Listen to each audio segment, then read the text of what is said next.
America అధ్యక్షుడు Trump కెనడాతో వాణిజ్య చర్చలను నిలిపివేశారు.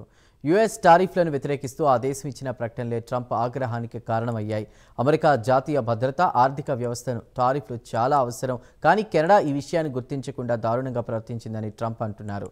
దీని కారణంగానే అన్ని రకాల వాణిజ్య చర్చలు రద్దు చేసుకుంటున్నామని ప్రకటించారు.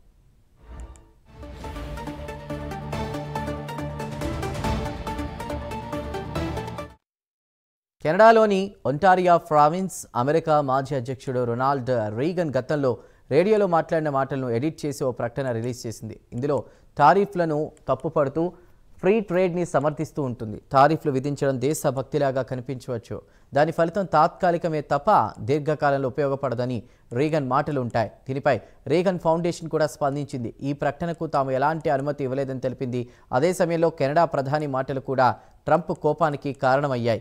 అమెరికా టారిఫ్లతో ముప్పు పొంచి ఉంది కాబట్టి ఇతర దేశాల్లో మార్కెట్ తయారు చేసుకోవాలని కెనడా ప్రధాని మార్క్ కార్నీ అన్నారు.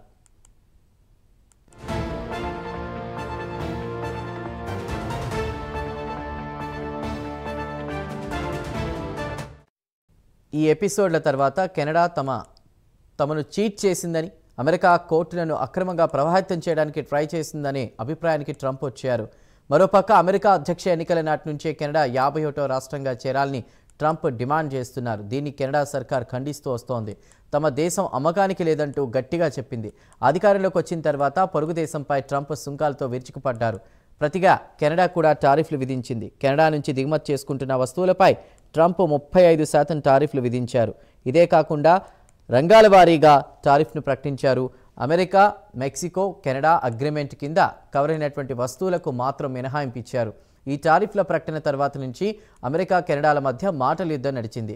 రెండు దేశాల సంబంధాలు ఒడిదుడుకులకు గురయ్యాయి. అయితే కొన్ని రోజుల క్రితం ట్రంప్తో కెనడా కొత్త ప్రధాని మార్క్ కార్నీ సమావేశమయ్యారు. కానీ ఈ చర్చలతో ఎలాంటి ప్రయోజనం లేదని ఇప్పుడు తేలింది.